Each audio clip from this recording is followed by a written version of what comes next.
What if everything you've been told about happiness is a lie? What if the pursuit that drives your entire life is chasing something that doesn't exist the way you think it does? The wisest, wealthiest, most successful man in history conducted the ultimate experiment on happiness. He had unlimited resources, absolute power, complete freedom to pursue anything he wanted. He tried it all: pleasure, achievement, wisdom, wealth, legacy, meaning. And his conclusion? Meaningless. Everything is meaningless. If you're new to the Journey Bible Stories, hit that subscribe button right now, because what you're about to discover will completely transform how you see happiness, success, and what actually makes life worth living. I have seen all the things that are done under the sun. All of them are meaningless, a chasing after the wind. Ecclesiastes 1:14. This is Ecclesiastes, not a depressing book about nihilism, but the most honest, liberating truth about happiness ever written. The truth that changes everything. Let's dive in. Before we can understand Ecclesiastes, we need to understand who wrote it and why his conclusions matter more than anyone else's. The words of the teacher, son of David, king in Jerusalem. Ecclesiastes 1:1. The teacher, in Hebrew Koheleth, is identified as the son of David, king in Jerusalem. This is Solomon at the end of his life, looking back on everything he experienced. And what did Solomon have? Unlimited wealth. The weight of the gold that Solomon received yearly was 666 talents, not including the revenues from merchants and traders. 1 Kings 10:14. 25 tons of gold every year. That's not total wealth. That's annual income. He was the wealthiest man in human history. Absolute power. King Solomon was greater in riches and wisdom than all the other kings of the earth. 1 Kings 10:23. Supreme ruler, no one to answer to. Complete authority over his kingdom. Legendary wisdom. God gave Solomon wisdom and very great insight, and a breadth of understanding as measureless as the sand on the seashore. 1 Kings 4:29. Divine wisdom. Supernatural understanding. The smartest person on earth. Every pleasure. I denied myself nothing my eyes desired. I refused my heart no pleasure. Ecclesiastes 2:10. Wine, women, song, everything. He tried it all, experienced everything pleasure could offer. Impressive achievements, built the temple, wrote thousands of proverbs and songs, conducted scientific research, established international trade, created architectural wonders. This is the man conducting the experiment. If anyone could find happiness through human achievement, it was Solomon, and his verdict after trying everything: meaningless. That should terrify us or liberate us. Solomon didn't just philosophize about happiness. He conducted the most comprehensive experiment on human satisfaction ever attempted. I said to myself, "Come now, I will test you with pleasure to find out what is good." But that also proved to be meaningless. Ecclesiastes 2:1. Notice the scientific approach. Hypothesis, experiment, conclusion. Solomon was testing whether pleasure could deliver lasting happiness. The methodology was perfect, no resource constraints. He had unlimited wealth to pursue any pleasure, no time limitations. He was king, his time was his own. No moral restrictions. He gave himself permission to try everything without restraint. Maximum ability. He had the wisdom to pursue pleasure optimally, not stupidly. I said to myself, "Come now, I will test you with pleasure to find out what is good," but that also proved to be meaningless. Laughter, I said, is madness, and what does pleasure accomplish? Ecclesiastes 2:1-2. He tried laughter, entertainment, comedy, the pursuit of constant amusement. Conclusion: madness. It accomplishes nothing lasting. I tried cheering myself with wine and embracing folly, my mind still guiding me with wisdom. I wanted to see what was good for people to do under the heavens, during the few days of their lives. Ecclesiastes 2:3. He tried alcohol, not as an addict, but as an experimenter. He maintained wisdom while testing folly. He wanted to scientifically determine what actually brings human satisfaction. This wasn't reckless hedonism, it was calculated research, the wisest mind testing whether happiness could be found in pleasure. And the result? That also proved to be meaningless. If Solomon, with unlimited resources, divine wisdom, and complete freedom, couldn't find happiness through pleasure, what makes us think we can? Solomon systematically tested every category of pleasure to see if any could deliver lasting happiness. I undertook great projects. I built houses for myself and planted vineyards. I made gardens and parks and planted all kinds of fruit trees in them. I made reservoirs to water groves of flourishing trees. Ecclesiastes 2:4-6. Achievement. Pleasure. Massive construction projects, beautiful estates, impressive accomplishments. The satisfaction of building something significant. Result. Keep reading. I bought male and female slaves and had other slaves who were born in my house. I also owned more herds and flocks than anyone in Jerusalem before me. Ecclesiastes 2:7. Wealth accumulation. Not just rich, richer than anyone before him. Maximum financial success, the pleasure of never worrying about money. Result? Still meaningless. I amassed silver and gold for myself and the treasure of kings and provinces. I acquired male and female singers and a harem as well, the delights of a man's heart. Ecclesiastes 2:8. Sensual pleasure, entertainment, music, sexual variety, every physical pleasure a man could desire, the delights of a man's heart, everything his nature craved. Result? Watch what happens. I became greater by far than anyone in Jerusalem before me. In all this, my wisdom remained with me. I denied myself nothing my eyes desired. I refused my heart no pleasure. Ecclesiastes 2:9-10. This is critical. He maintained wisdom throughout. This wasn't mindless indulgence, it was deliberate testing. He denied himself nothing. If his eyes wanted it, he got it. If his heart desired it, he pursued it. Maximum pleasure, zero restraint, complete satisfaction of every desire. And the conclusion. Yet when I surveyed all that my hands had done, and what I had toiled to achieve, everything was meaningless, a chasing after the wind. Nothing was gained under the sun. Ecclesiastes 2:11. After experiencing everything pleasure could offer, his verdict was devastating, meaningless, all of it. Not some was meaningful, some wasn't. Not it was good while it lasted. Meaningless, a chasing after wind, effort expended, nothing gained. This is the truth about pleasure that changes everything. It cannot deliver what it promises, ever. If pleasure failed, what about wisdom? Surely the pursuit of knowledge, understanding, and intellectual achievement would bring lasting satisfaction. Solomon tested that too. Then I turned my thoughts to consider wisdom, and also madness and folly. Ecclesiastes 2:12. He compared wisdom to its opposites, madness and folly, to see if wisdom provided superior happiness. I saw that wisdom is better than folly, just as light is better than darkness. The wise have eyes in their heads, while the fool walks in the darkness. Ecclesiastes 2:13-14. Wisdom is better than foolishness, obviously. It's like comparing light to darkness. The wise person can see where they're going. The fool stumbles in the dark. So wisdom wins, right? Wisdom brings happiness? Not so fast. But I came to realize that the same fate overtakes them both.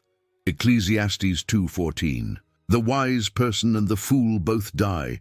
Both end up in the grave. Both are eventually forgotten.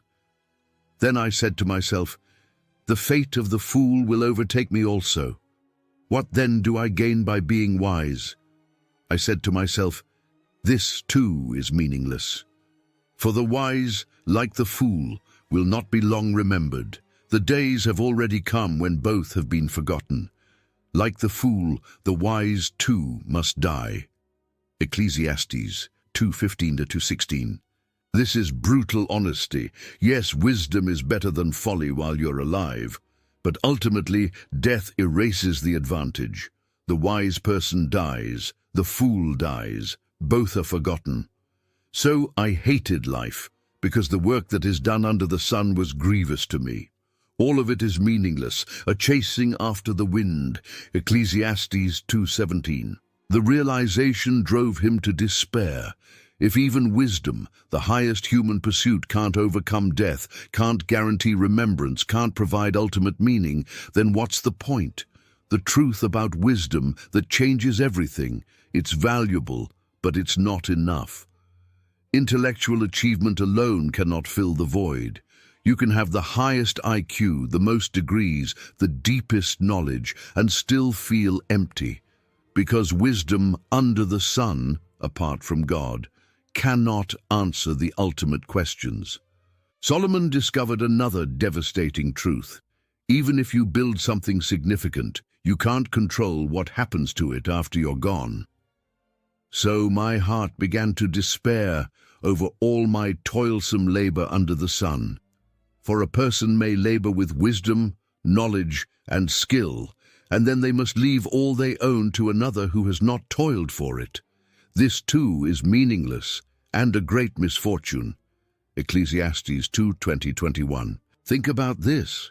You pour your life into building something. You use wisdom, knowledge, and skill. You sacrifice time, energy, relationships. You create something valuable, and then you die. And it all goes to someone who didn't work for it, who might not appreciate it, who might squander it. And who knows whether that person will be wise or foolish, yet they will have control over all the fruit of my toil, into which I have poured my effort and skill under the sun. This too is meaningless. Ecclesiastes 2:19. You can't control your successor. You can't guarantee they'll be wise. You can't ensure your life's work will be honored, maintained, or built upon. Solomon knew this personally. His son, Rehoboam, inherited the kingdom and immediately made foolish decisions that split the nation.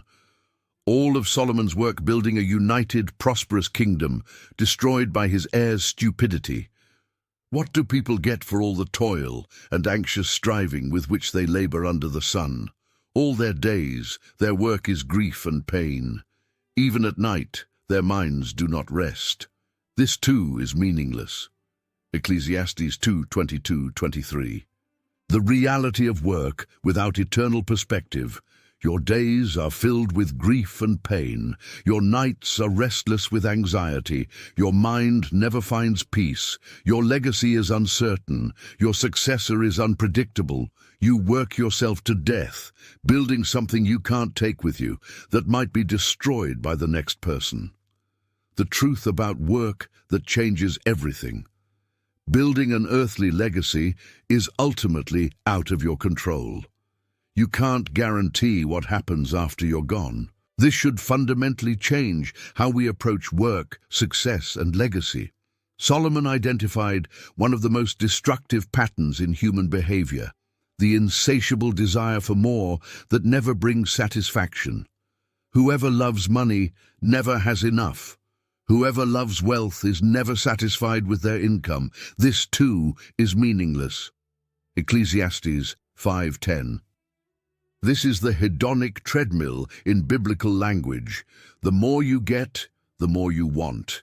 Satisfaction is always just beyond your current level of achievement. As goods increase, so do those who consume them. And what benefit are they to the owners except to feast their eyes on them? Ecclesiastes 5:11. More wealth brings more expenses, more people depending on you, more complexity. The net benefit, you get to look at it, that's all. The sleep of a laborer is sweet, whether they eat little or much, but as for the rich, their abundance permits them no sleep. Ecclesiastes 5:12. The poor person works hard and sleeps soundly. The rich person has everything but can't sleep. worrying about investments, protection, management, what might be lost. More money, more problems. Not in a trivial sense, but literally. More complexity, more anxiety, more sleeplessness. I have seen a grievous evil under the sun. Wealth hoarded to the harm of its owners, or wealth lost through some misfortune, so that when they have children, there is nothing left for them. Ecclesiastes 5:13-14. Wealth can actually harm you, making you paranoid, isolated, anxious, and it can disappear in an instant through bad investments, economic collapse, theft, or disaster. Everyone comes naked from their mother's womb, and as everyone comes, so they depart. They take nothing from their toil that they can carry in their hands. Ecclesiastes 5:15. You enter the world with nothing.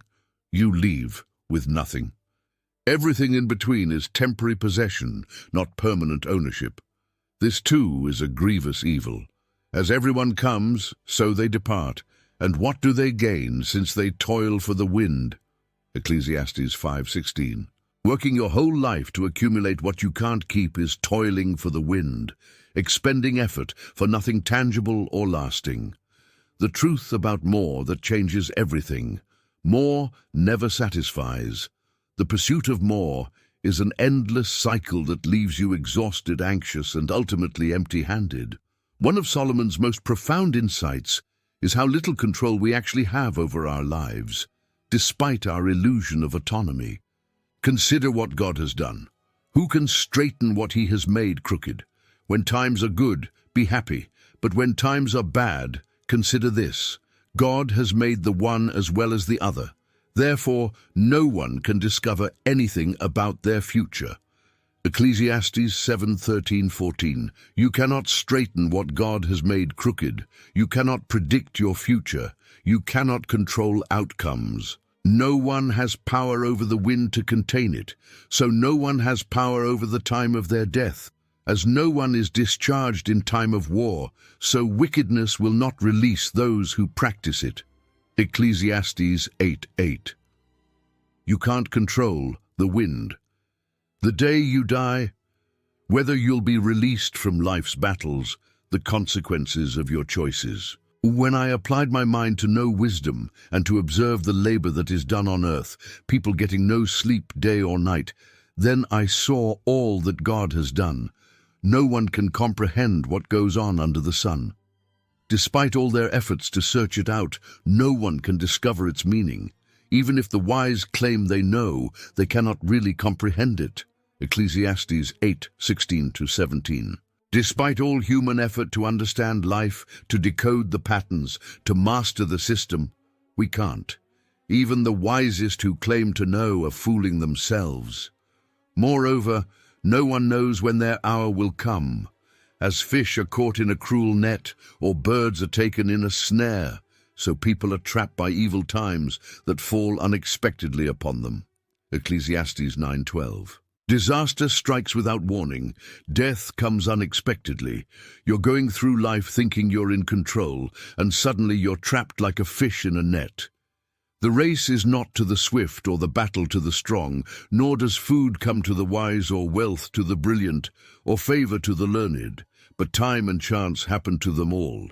Ecclesiastes 9:11. You can be the fastest and lose the race.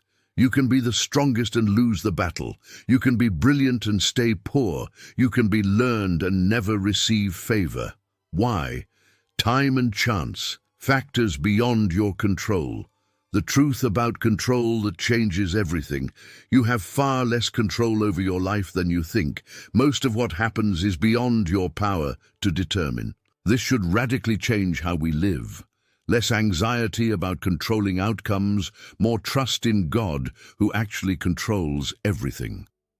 Solomon confronted one of life's most troubling realities, the prevalence of injustice and the apparent absence of immediate divine intervention. Again I looked and saw all the oppression that was taking place under the sun.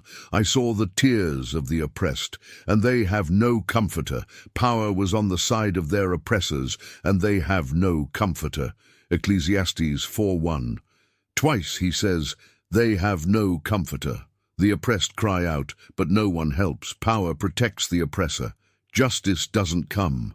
And I declared that the dead who had already died are happier than the living who are still alive. But better than both is the one who has never been born, who has not seen the evil that is done under the sun. Ecclesiastes 4:2-3. The observation is so dark, he concludes it's better to be dead, or better yet, never born, than to witness the injustice that pervades life. So I saw that there is nothing better for a person than to enjoy their work, because that is their lot. For who can bring them to see what will happen after them? Ecclesiastes 3:22. After observing injustice, his conclusion is almost nihilistic. Just enjoy your work while you can, because you can't change the system or know what comes after. There is something else meaningless that occurs on earth. The righteous who get what the wicked deserve, and the wicked who get what the righteous deserve. This too, I say, is meaningless. Ecclesiastes 8:14. The moral order appears broken. Good people suffer unjustly, evil people prosper undeservedly. Righteousness doesn't guarantee blessing, wickedness doesn't guarantee punishment. When the sentence for a crime is not quickly carried out, people's hearts are filled with schemes to do wrong. Ecclesiastes 8:11. Delayed justice emboldens evil. When consequences don't come swiftly, people conclude they can get away with wrongdoing. In this meaningless life of mine, I have seen both of these, the righteous perishing in their righteousness, and the wicked living long in their wickedness. Ecclesiastes 7:15. Good people die young, bad people live long. The universe doesn't seem to operate on the moral principles we expect. The truth about justice that changes everything. Under the sun, in this life, from human perspective, justice often doesn't happen. The righteous suffer, the wicked prosper, power protects oppressors. This is devastating if this life is all there is. But it points to a crucial truth. If justice doesn't happen here, there must be a judgment beyond this life, or the universe is morally bankrupt. Solomon is preparing us for the conclusion: justice deferred is not justice denied. There is a judge. There will be a reckoning, just not always in this life. Solomon discovered that success, achievement, and climbing the ladder often lead to profound isolation rather than fulfillment. And I saw that all toil and all achievement spring from one person's envy of another. This too is meaningless, a chasing after the wind. Ecclesiastes 4:4. The motivation behind most achievement: envy, competition, trying to outdo others, proving yourself superior. The drive that fuels success is often toxic at its core. Fools fold their hands and ruin themselves. Ecclesiastes 4:5. Laziness is destructive, yes. But watch what comes next. Better one handful with tranquility than two handfuls with toil and chasing after the wind.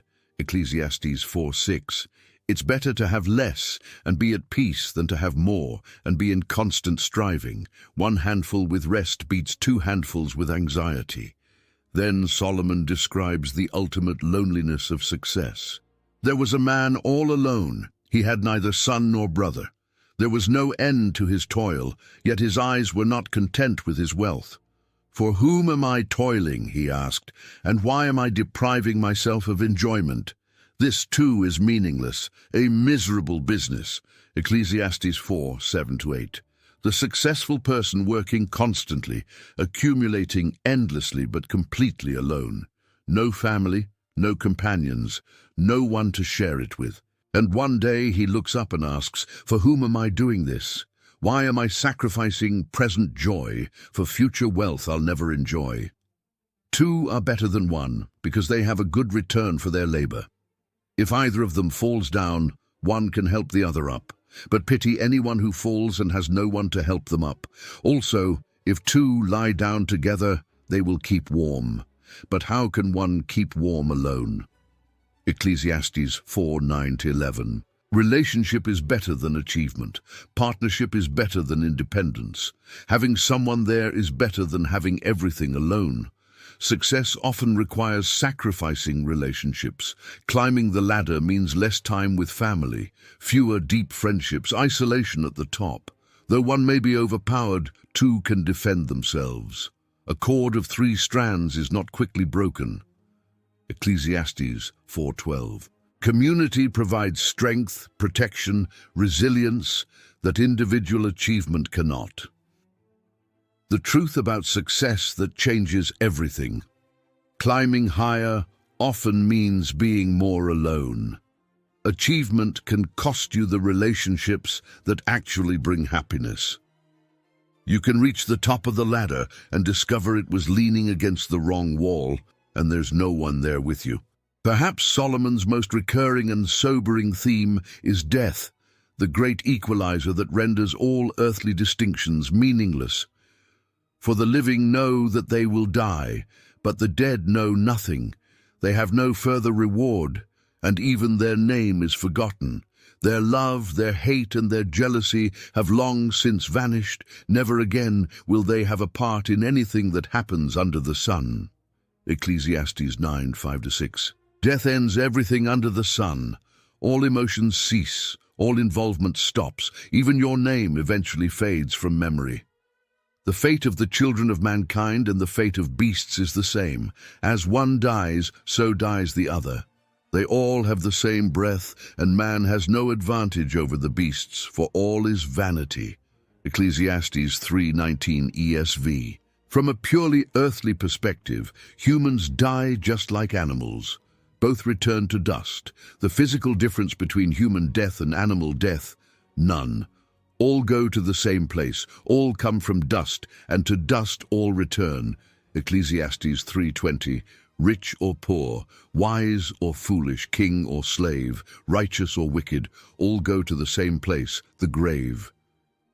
Who knows if the human spirit rises upward, and if the spirit of the animal goes down into the earth? Ecclesiastes 3:21. Solomon asks the ultimate question: is there anything beyond death? Is human death different from animal death? From earthly observation alone, we can't know for certain. So I saw that there is nothing better for a person than to enjoy their work, because that is their lot. For who can bring them to see what will happen after them? Ecclesiastes 3:22. If death ends everything, then the only rational response is to enjoy what you have now, because you can't know what, if anything, comes after. Moreover, when God gives someone wealth and possessions and the ability to enjoy them, to accept their lot and be happy in their toil, this is a gift of God.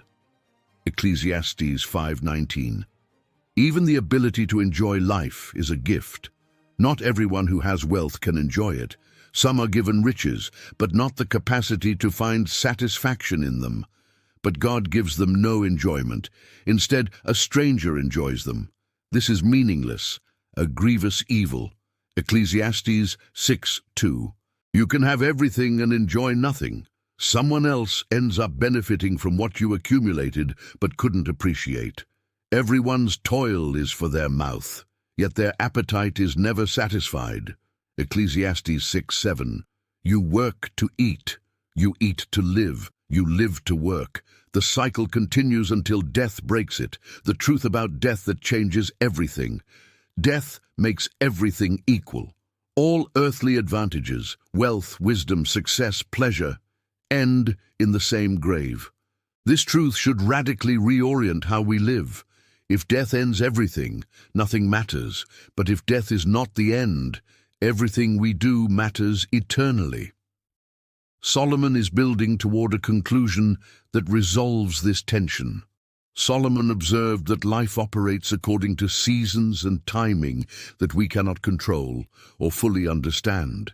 There is a time for everything, and a season for every activity under the heavens, a time to be born and a time to die, a time to plant and a time to uproot, a time to kill and a time to heal, a time to tear down and a time to build.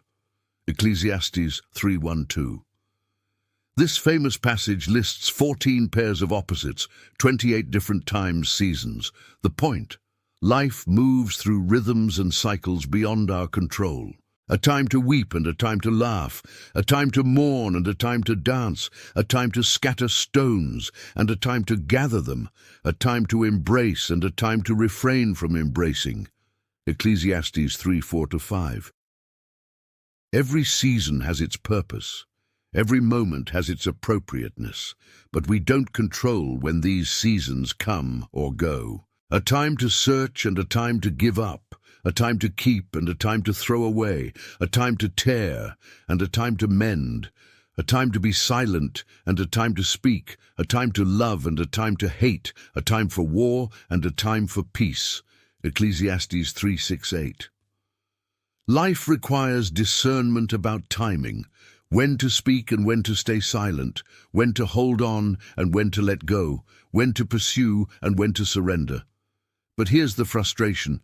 What do workers gain from their toil? I have seen the burden God has laid on the human race. He has made everything beautiful in its time. He has also set eternity in the human heart, yet no one can fathom what God has done from beginning to end. Ecclesiastes 3:9-11. God has placed eternity in our hearts, a sense that there's more than just this life, a longing for permanence, a desire for ultimate meaning. But we cannot fathom what God is doing. We cannot see the full picture from beginning to end. We live in the middle of the story without knowing how it concludes. I have seen the burden God has laid on the human race, the burden of eternity in our hearts while living in time-bound bodies, the burden of longing for permanence while experiencing constant change. When times are good, be happy, but when times are bad, consider this: God has made the one as well as the other. Therefore, no one can discover anything about their future. Ecclesiastes 7:14. You don't control whether you're in a good season or bad season. You can't predict when seasons will change. You can't discover your future. The truth about timing that changes everything. Life operates on rhythms you cannot control. You're living in seasons you didn't choose, moving toward a future you cannot see. This should create humility, recognizing we're not the masters of time and circumstance. And it should create trust. If God controls the seasons, then surrendering to his timing is the wisest response. Solomon warned about the brevity of youth and the certainty of aging, realities we ignore at our own peril. Light is sweet, and it pleases the eyes to see the sun. However many years anyone may live, let them enjoy them all. But let them remember the days of darkness, for there will be many. Everything to come is meaningless. Ecclesiastes 11:7-8. Enjoy life while you can. But remember, darkness is coming, many days of it, and everything in this life is fleeting. Then comes one of the most vivid passages in Scripture. You who are young, be happy while you are young, and let your heart give you joy in the days of your youth. Follow the ways of your heart and whatever your eyes see, but know that for all these things God will bring you into judgment. Ecclesiastes 11:9. Enjoy your youth, follow your heart, pursue what your eyes desire. But, and this is critical, remember you will be judged for every choice. Your freedom is real, but so is accountability. So then, banish anxiety from your heart and cast off the troubles of your body, for youth and vigor are meaningless. Ecclesiastes 11:10. Youth is temporary, vigor fades.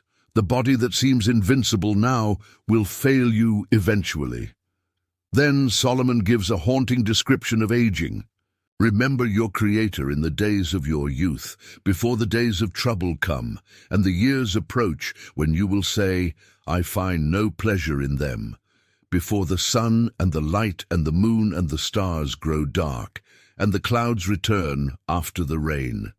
Ecclesiastes 12:1-2. Before your vision dims, before depression clouds everything, before every small recovery is followed by another setback. When the keepers of the house tremble, and the strong men stoop, when the grinders cease because they are few, and those looking through the windows grow dim. Ecclesiastes 12:3. When your hands shake, keepers of the house tremble. When your back bends, strong men stoop.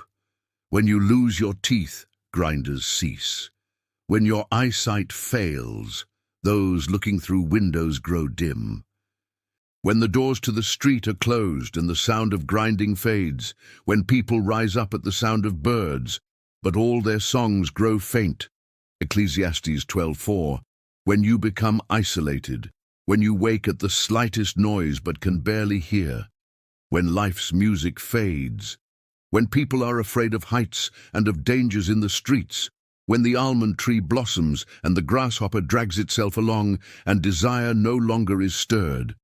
Ecclesiastes 12:5. When fear dominates, when your hair turns white, almond tree blossoms, when you move slowly like a dragging grasshopper, when even desire dies. Then people go to their eternal home, and mourners go about the streets. Ecclesiastes 12:5. Then death comes, and life continues without you. The truth about youth that changes everything: it doesn't last. Your body will fail, your vigor will fade, your days are numbered. Therefore, remember your Creator in the days of your youth, before it's too late, before you've wasted your best years, before you reach the end and realize you lived for what doesn't last. Throughout Ecclesiastes, Solomon uses a critical phrase that unlocks the entire book. Under the sun, it appears 29 times. I have seen all the things that are done under the sun. All of them are meaningless, a chasing after the wind. Ecclesiastes 1:14. Under the sun.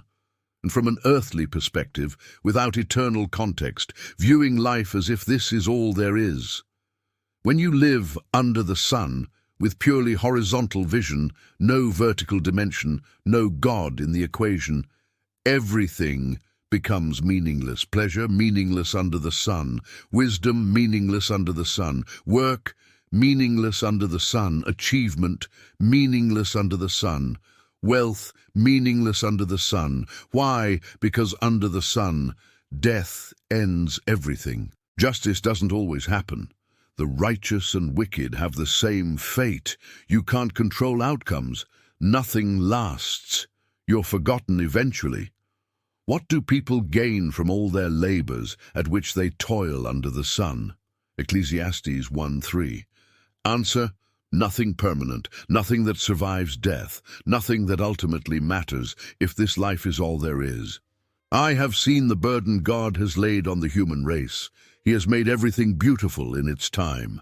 He has also set eternity in the human heart, yet no one can fathom what God has done from beginning to end. Ecclesiastes 3:10-11. Here's the tension. God placed eternity in our hearts, a longing for more than under the sun can offer. But we're stuck in time, unable to see the full picture. We want meaning that lasts. We crave justice that's certain. We long for work that matters eternally. We desire relationships that don't end in death. But under the sun, in this life alone, we can't find those things. Solomon is systematically dismantling every false source of happiness when viewed from an earthly-only perspective. He's showing that life without God, without eternity, without transcendent meaning, is ultimately empty. This isn't pessimism. This is preparation. He's demolishing our false hopes so we'll seek the true source of meaning. He's proving that happiness under the sun is impossible, so we'll look beyond the sun to the one who created it. The truth about under the sun perspective that changes everything. If you limit your view to this life only, everything becomes meaningless. You must look beyond the sun to find what your heart truly seeks. Solomon is building toward the only conclusion that makes sense of all his observations. Even while exposing the meaninglessness of life under the sun, Solomon identifies something surprising: gifts from God hidden in ordinary moments. A person can do nothing better than to eat and drink and find satisfaction in their own toil. This too, I see, is from the hand of God, for without him who can eat or find enjoyment? Ecclesiastes 2:24-25. The ability to enjoy a meal, gift from God. Finding satisfaction in your work, gift from God. Even the capacity for enjoyment itself, from God's hand. So I commend the enjoyment of life, because there is nothing better for a person under the sun than to eat and drink and be glad. Then joy will accompany them in their toil all the days of the life God has given them under the sun. Ecclesiastes 8:15. Notice, the life God has given them. Life itself is a gift, and within that gift are smaller gifts: food, drink, work, moments of gladness. When God gives someone wealth and possessions and the ability to enjoy them, to accept their lot and be happy in their toil, this is a gift of God. Ecclesiastes 5:19. You can have wealth without the ability to enjoy it. You can have possessions, but no satisfaction. The ability to be happy in what you have is God's gift. They seldom reflect on the days of their life, because God keeps them occupied with gladness of heart. Ecclesiastes 5:20. God can fill ordinary days with gladness that keeps you from obsessing over life's brevity and meaninglessness. Go, eat your food with gladness, and drink your wine with a joyful heart, for God has already approved what you do. Always be clothed in white, and always anoint your head with oil. Enjoy life with your wife, whom you love, all the days of this meaningless life that God has given you under the sun. Ecclesiastes 9:7-9. In the midst of meaninglessness, God approves of joy. Enjoy the meal, celebrate with wine, wear festive clothes, cherish your spouse. Find pleasure in the ordinary. All the days of this meaningless life that God has given you, even meaningless life, contains God-given moments of joy. Whatever your hand finds to do, do it with all your might, for in the realm of the dead, where you are going, there is neither working, nor planning, nor knowledge, nor wisdom. Ecclesiastes 9:10. You're going to die. There's no activity in the grave. So while you're alive, engage fully. Work with passion. Don't waste the time you have. The truth about ordinary life that changes everything. Even in a world marked by futility, God embeds gifts of joy, the taste of good food, the satisfaction of work done well, the love of a spouse, the gladness that comes from receiving life as a gift rather than a right. Happiness isn't found in extraordinary achievements. It's discovered in receiving ordinary moments as gifts from God's hand. This is the beginning of Solomon's answer. Contentment isn't found in getting more, but in gratefully receiving what you've been given. After all the exploration, experimentation, and observation, Solomon begins pointing toward the answer, and it centers on one concept: the fear of God. Now all has been heard. Here is the conclusion of the matter. Fear God and keep his commandments, for this is the duty of all mankind. Ecclesiastes 12:13. This is the conclusion.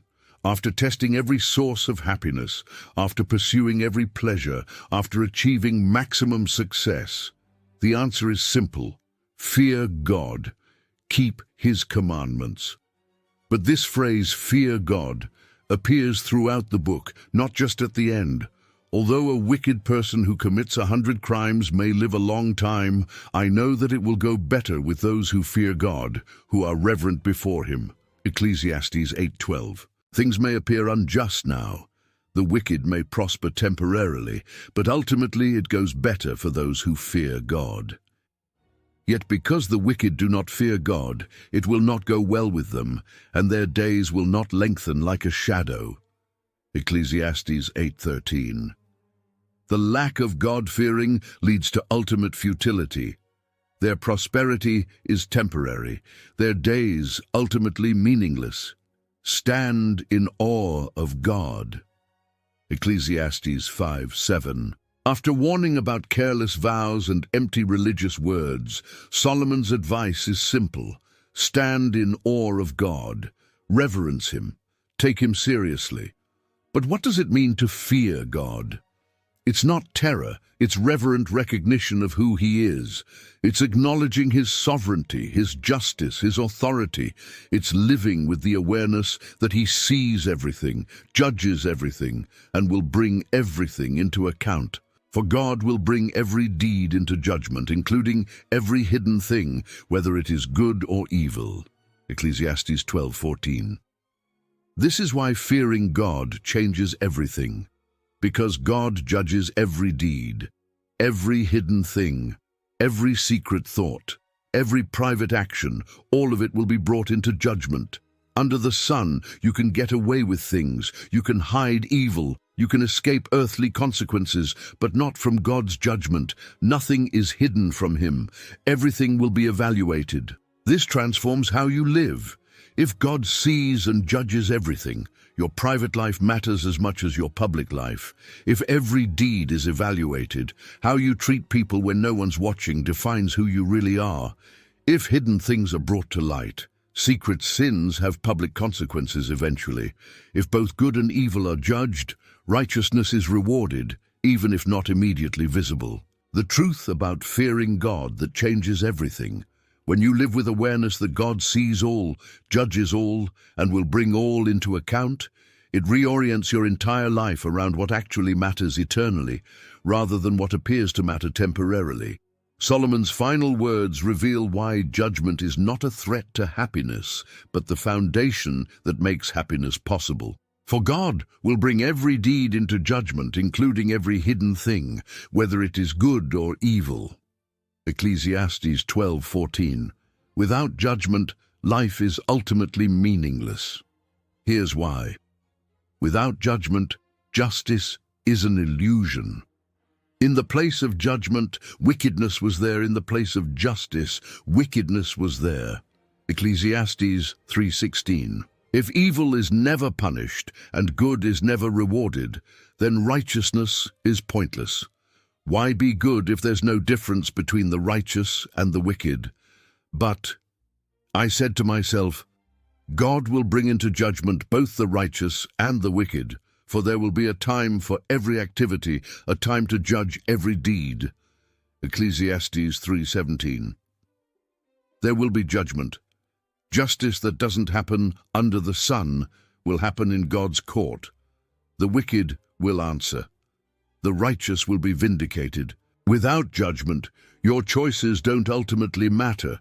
If death ends everything and there's no accounting for how you lived, then it doesn't matter whether you lived righteously or wickedly, generously or selfishly, lovingly or hatefully. But if God brings every deed into judgment, then every choice has eternal significance. How you treat people matters. What you do in secret matters. Your character matters, not just for this life, but forever. Without judgment, evil wins. The oppressor dies peacefully in bed. The oppressed dies in anguish. The wicked prosper. The righteous suffer. If that's the end of the story, evil has won. But judgment means the story continues beyond death. The oppressor will answer. The wicked will face consequences. Justice delayed is not justice denied. It's justice deferred to the perfect judge. Without judgment, nothing has meaning. If you work hard or hardly work, the result is the same, death and the grave. If you love or hate, pursue wisdom or folly, live righteously or wickedly, same ending. But if God judges every deed, then everything you do has meaning that extends beyond the grave. Your work has eternal significance. Your love matters forever. Your righteousness counts. The truth about judgment that changes everything. Far from being a depressing doctrine, divine judgment is what makes life meaningful. It's the guarantee that justice will be done, righteousness will be rewarded, evil will be punished, and nothing you do is ultimately meaningless. This is why Ecclesiastes isn't nihilistic, it's realistic. Life under the sun alone is meaningless. But life lived with awareness of God's judgment transforms every moment into something eternally significant. One of the most profound statements in Ecclesiastes explains why nothing in this world fully satisfies and what that dissatisfaction reveals. He has made everything beautiful in its time. He has also set eternity in the human heart, yet no one can fathom what God has done from beginning to end. Ecclesiastes 3:11. God has placed eternity in your heart. You were made for more than under the sun can offer. This explains why pleasure never fully satisfies. You experience pleasure, it feels good momentarily, but you're left wanting more. Why? Because your heart was made for eternal joy, not temporary pleasure. The finite cannot fill the infinite longing within you. Why achievements feel hollow? You reach your goal, accomplish your dream, and feel empty. Why? Because you were made for eternal purpose, not temporal success. Earthly achievements cannot satisfy a heart designed for eternity. Why wealth leaves you anxious? You gain more, and instead of peace, you get more worry. Why? Because your heart was made for eternal security, not temporary possessions. No amount of earthly wealth can fill the God-shaped void. Why relationships disappoint? Even the best human relationships cannot completely satisfy. Why?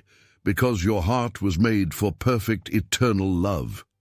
Human love, however wonderful, is finite and flawed.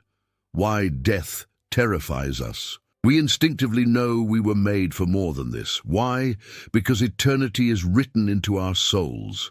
We sense that death is an intrusion, not the natural end. We're right.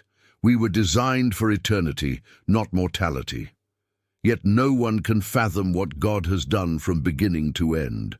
Here's the frustration. We have eternity in our hearts, but we can't fully comprehend it. We long for permanence, but live in time. We crave ultimate meaning, but can't see the whole picture. This creates the fundamental tension of human existence. We want what this world cannot give. We long for what earthly life cannot provide. We sense there's more, but we can't fully grasp it from our limited perspective. This is why Solomon's experiment was doomed from the start.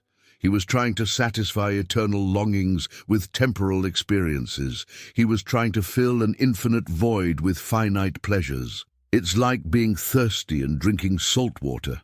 It might feel like you're satisfying the thirst momentarily, but you're actually making it worse. The more you drink, the thirstier you become. The truth about eternity in your heart that changes everything. Your dissatisfaction with earthly pleasures isn't. We've journeyed through Ecclesiastes with Solomon, the man who had everything, tried everything, achieved everything, and concluded, meaningless. Everything is meaningless. And if we stop there, this is the most depressing book ever written. But we can't stop there, because Solomon didn't stop there. After systematically dismantling every false source of happiness, after proving that pleasure, wisdom, work, wealth, and achievement all failed to deliver lasting satisfaction, Solomon gave us the answer. And it's simpler than we want it to be. More profound than we expect, more liberating than we can imagine. Here's what Solomon discovered that changes everything. You cannot find happiness by pursuing happiness. Every direct pursuit of pleasure leads to emptiness. Every attempt to manufacture meaning through achievement leaves you hollow. Every effort to fill the void with more just makes the void deeper. Why? He has set eternity in the human heart. Ecclesiastes 3:11. You were made for more than this world can offer. You have infinite longings that finite experiences cannot satisfy. You're trying to fill an eternal void with temporal pleasures. It's not that pleasure is evil. It's not that achievement is wrong. It's not that wealth is bad. It's that they were never designed to be the main thing. They were meant to be received as gifts, not pursued as gods. When you make pleasure your god, it becomes your tormentor. Solomon had unlimited pleasure, and it tortured him. Because pleasure was never meant to carry the weight of being your ultimate source of meaning. When you make achievement your god, it becomes your slave driver. Solomon built more than anyone, and it exhausted him, because achievement was never meant to be the foundation of your identity. When you make wealth your god, it becomes your anxiety. Solomon was richer than anyone in history, and it robbed him of sleep, because wealth was never designed to be your security. Every good thing becomes a bad thing when you expect it to do what only God can do. After all the experimentation, all the observation, all the philosophical wrestling, Solomon gave us the conclusion. Now all has been heard. Here is the conclusion of the matter. Fear God and keep his commandments, for this is the duty of all mankind. For God will bring every deed into judgment, including every hidden thing, whether it is good or evil. Ecclesiastes 12:13-14. That's it.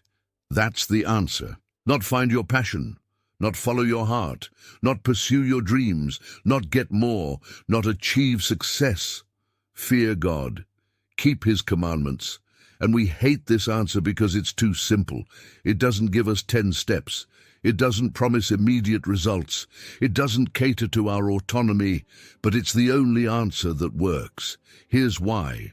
When you fear God, when you live with reverent awareness of who he is, everything else falls into proper proportion. Pleasure becomes a gift to enjoy, not a god to serve.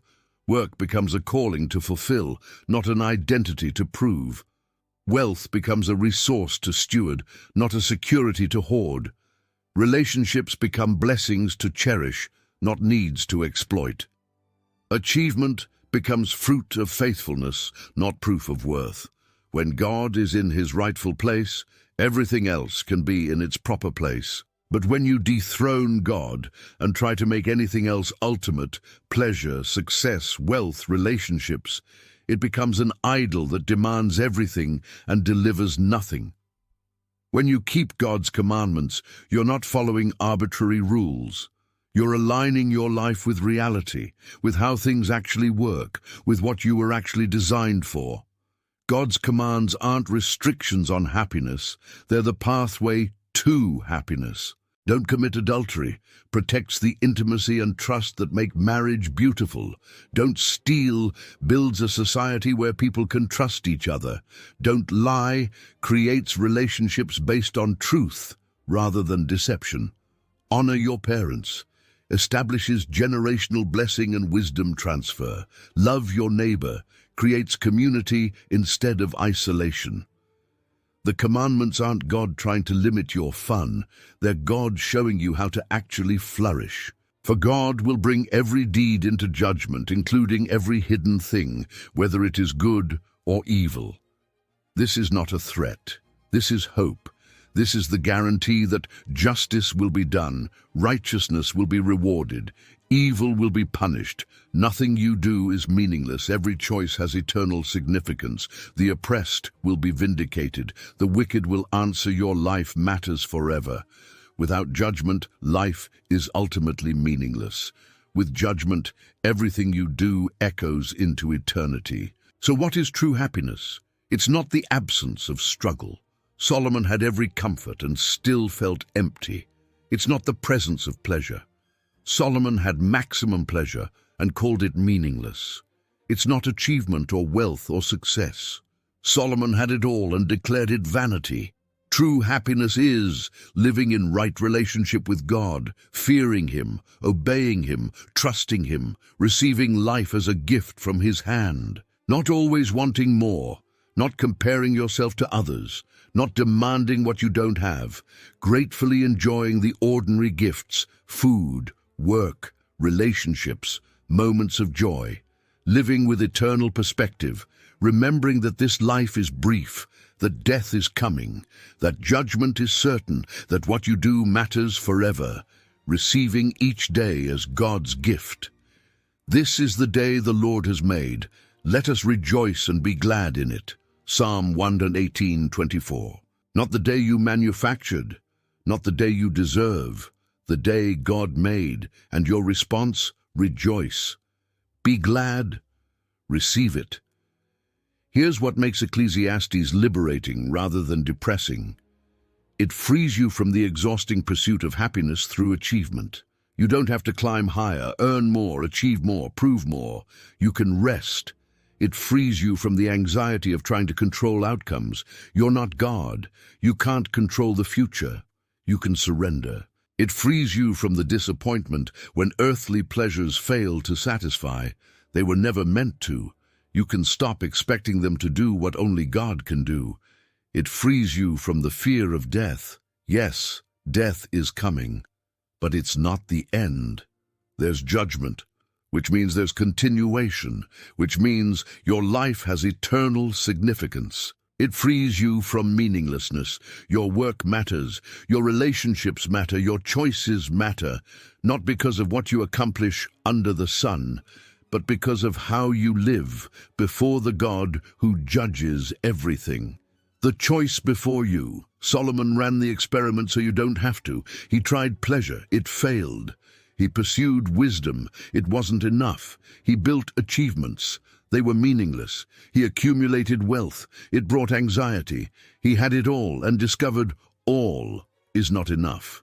You can learn from his experience or repeat his mistakes. You can keep pursuing happiness through the things he proved cannot deliver it.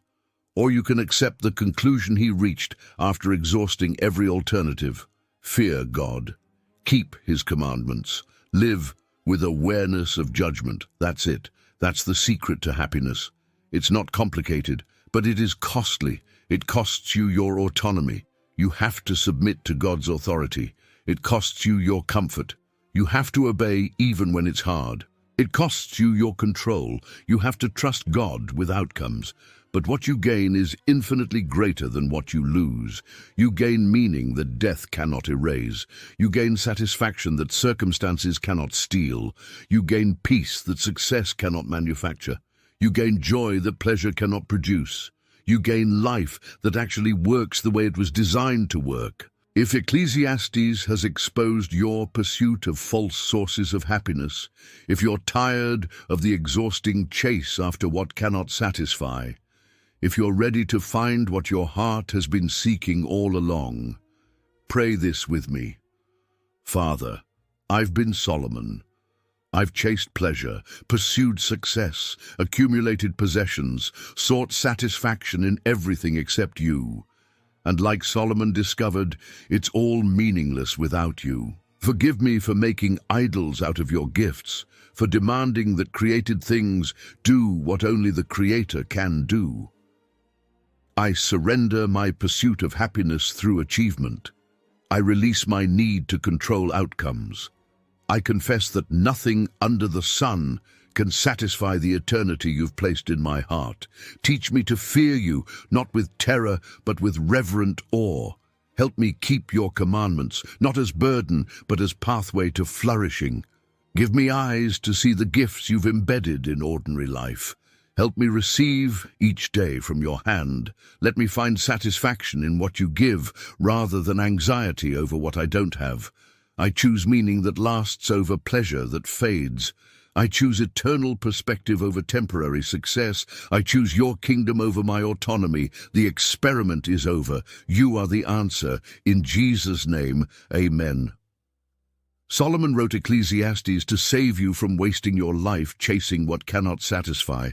He tried everything so you could learn the truth without having to repeat his mistakes. The truth is simple. Life under the sun alone is meaningless. But life lived in fear of God, in obedience to his commands, with awareness of his judgment, that life has meaning that death cannot touch. Fear God and keep his commandments, for this is the duty of all mankind. Ecclesiastes 12:13. Not some of mankind, not the religious, not the spiritual elite, all mankind. This is what you were made for. This is how you were designed to live. This is where true happiness is found, not in getting more, but in receiving what you have as a gift, not in achieving more, but in living faithfully with what you've been given, not in becoming more, but in being who God created you to be.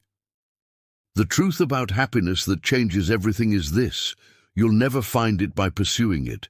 You'll only find it by pursuing God. And when you find Him, you'll discover that what you were chasing all along wasn't happiness. It was Him. Everything else was just a shadow of what your heart truly desired. If this message has changed how you see happiness, don't just feel it, live it.